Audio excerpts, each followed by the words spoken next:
బంగ్లాదేశ్ మాజీ ప్రధాని షేక్ హసీనా విషయంలో ఇండియా ఎలాంటి స్టాండ్ తీసుకోవాలనేది ఇప్పుడు ఇంటర్నేషనల్ పొలిటికల్ సర్కిల్స్లో బిగ్ డిస్కషన్గా మారింది. కేవలం పాత స్నేహం, సెంటిమెంట్స్ లేదా స్ట్రాటజిక్ ప్రయోజనాలను మాత్రమే చూసి ఈ విషయంలో డెసిషన్ తీసుకోలేరు.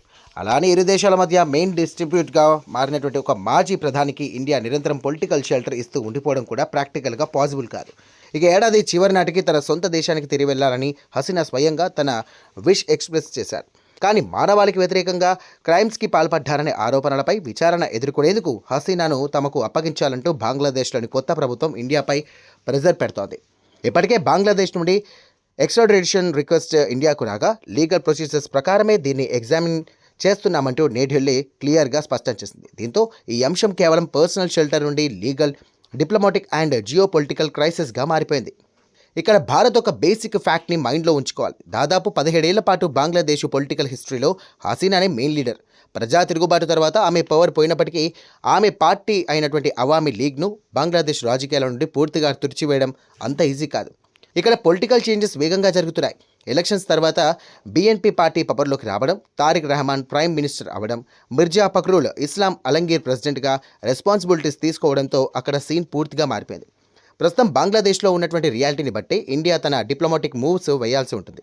అదే సమయంలో హసీనాను అప్పగిస్తేనే బంగ్లాదేశ్తో రిలేషన్స్ ఇంప్రూవ్ అవుతాయంటూ ఢాకా పెడుతున్నటువంటి ప్రీ కండిషన్స్కి భారత్ లొంగిపోవాల్సిన అవసరం లేదు.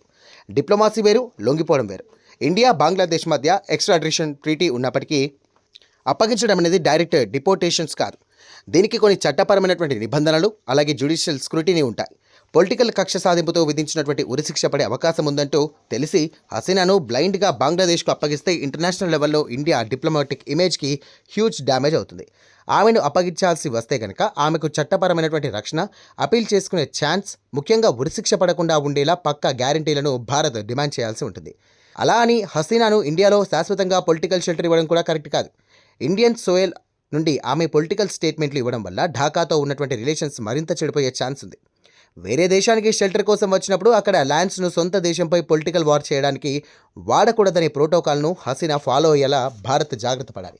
ఇప్పుడు భారత్ ముందు కొన్ని ఆప్షన్స్ ఉన్నాయి. మొదటిది, హసీనాను వెంటనే అప్పగించడం. ఇది ఢాకాలోని కొత్త గవర్నమెంట్ను సాటిస్ఫై చేస్తుంది. కానీ ఇండియా తన వద్ద ఉన్నటువంటి ఒక ఇంపార్టెంట్ డిప్లొమాటిక్ ఆయుధాన్ని కోల్పోతుంది.